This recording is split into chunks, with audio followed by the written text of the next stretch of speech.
Hi, this is Tasha the Crafty Kraut, and I'm going to try to zoom in here.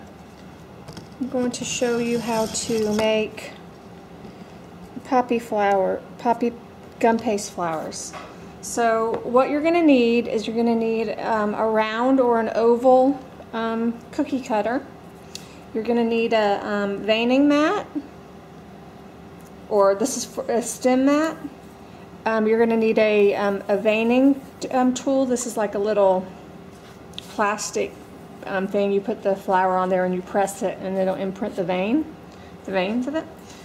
You're going to need gum paste, a roller, my little spatula, and a ball tool.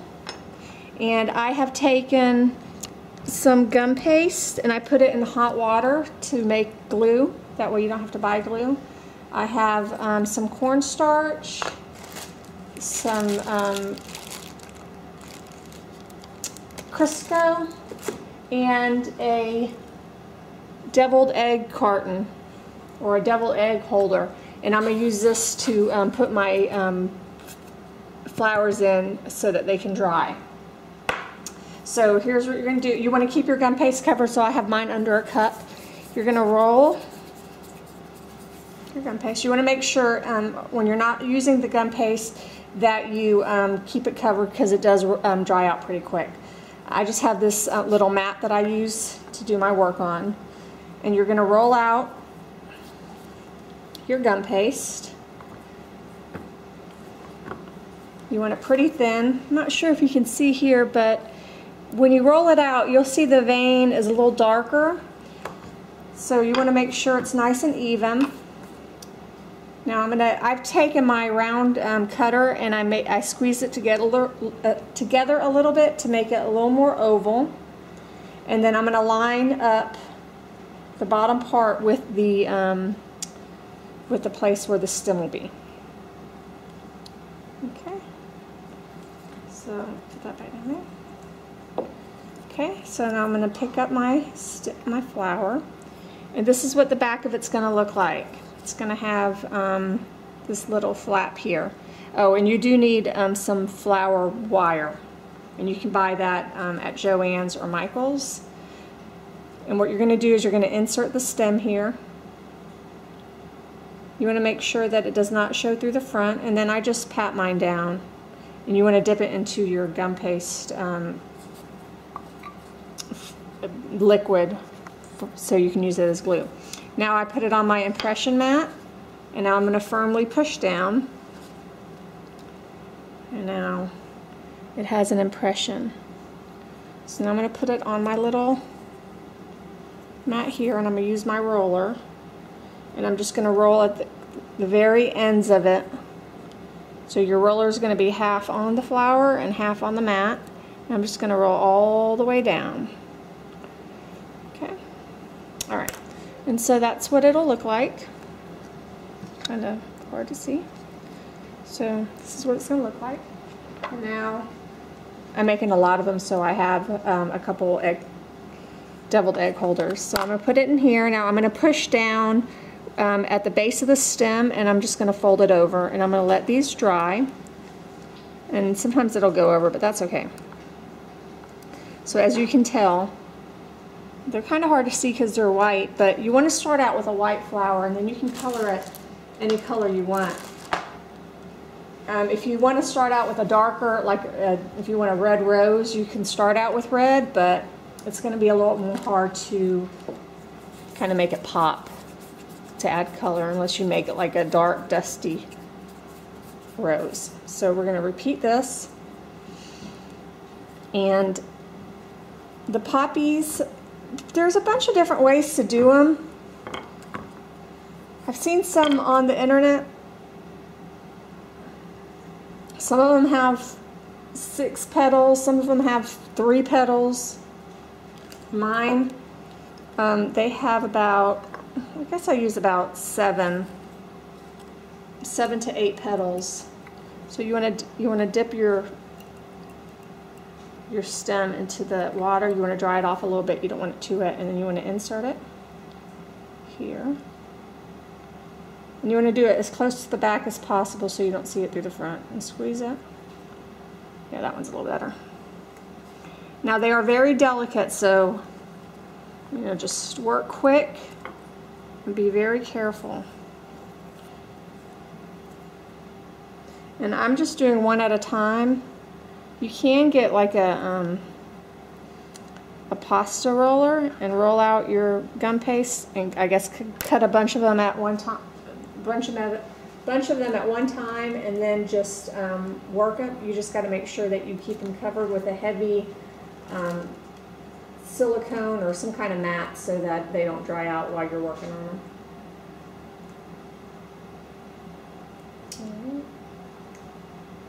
Okay, this one, oops, having a little trouble with this one here.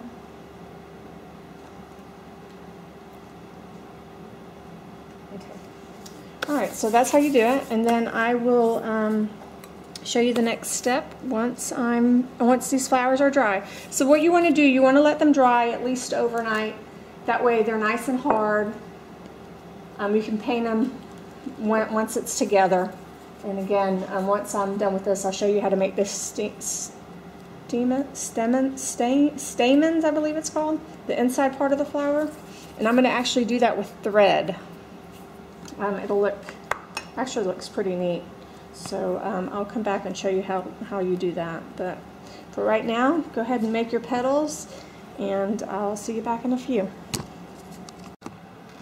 Okay, so now for the stamen part, for the black little fuzzy parts, you're going to take some thread. It's just regular sewing thread.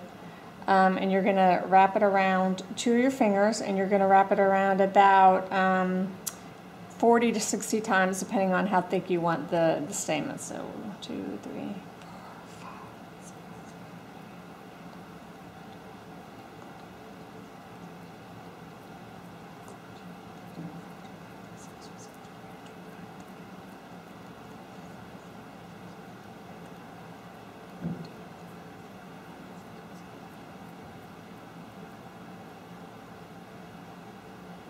Okay, I did 60.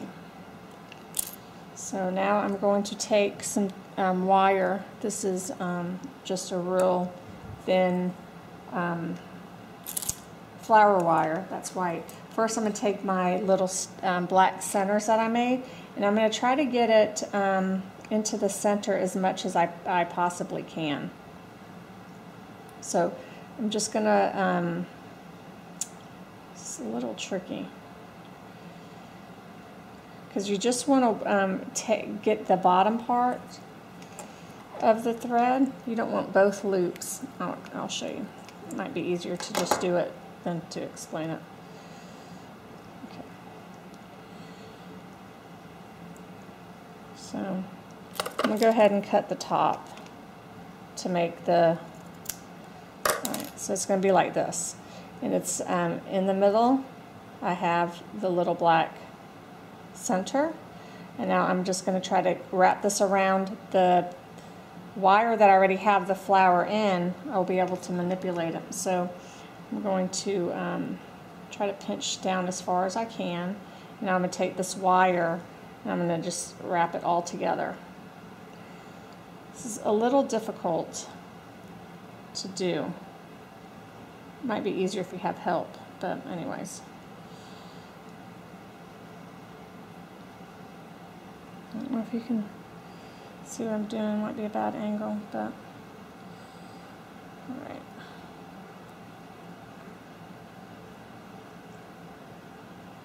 Okay. Alright, so I have that wrapped around there, and now you see I can manipulate the little fuzzy things around my center.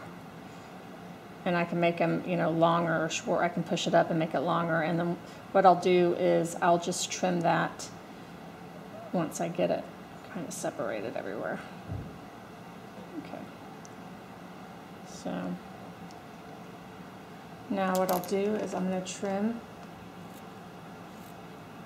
try to get it even around. You can make them long, you can make them short, however you want. You can make it thicker if you want. Some of mine are thick, some of mine are thin. So that's the way it looks. It's kind of hard to tell. Actually, here, maybe if I put it against the white, you can see. Okay. So I have that. Now I'm going to take my my petals, and I'm doing big ones right now. This is a big center. So I'm going to take my petals, and you want to kind of bend it as close to the actual petal as you can. Just be careful because they are breakable. I mean, they're pretty pliable once once they're dry, but you still want to be a little careful. So you can do one petal at a time. What I like to do, so I don't have as much tape, so the stem's not as thick, is I like to try to get at least 3 petals on before I tape. So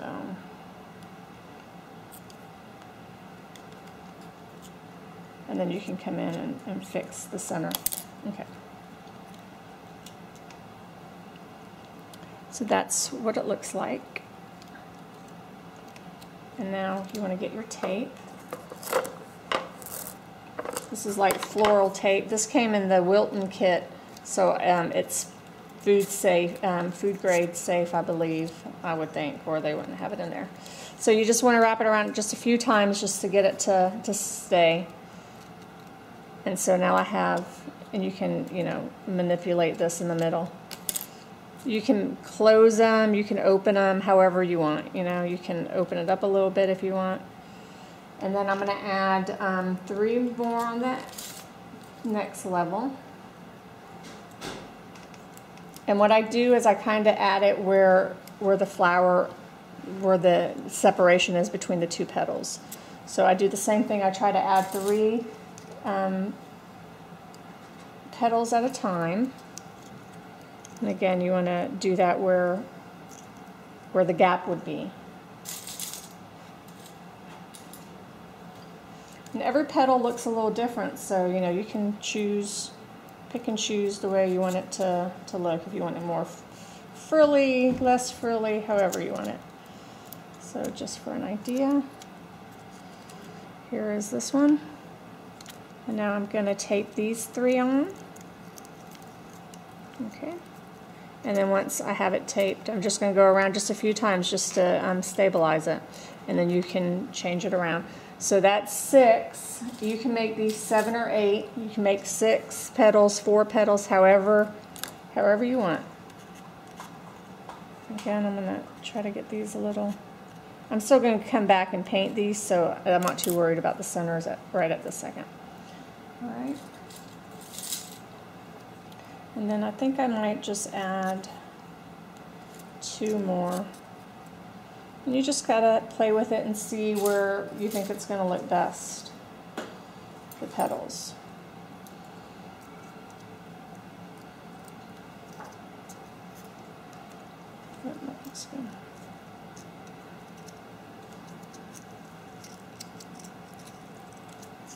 All right, and then once you have them all the petals that you want to do this as tight as you can without tearing, of course, the tape, and tape it all the way down.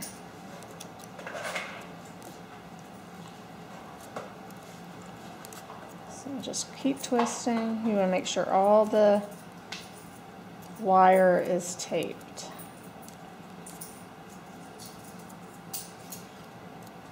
Okay. And then once you're done, just pull the rest of it off. And there you go. And now, once you have it the way you want it, you can kind of manipulate the petals. And there is your flower. And I'm going to continue to make some more of these.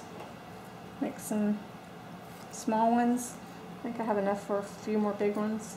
So you can kind of play with it. You can make bigger petals and just do 4 petals. You can make smaller petals, however you want. I mean, it's endless. Just be very careful with the petals because they are delicate, but you can handle them pretty well.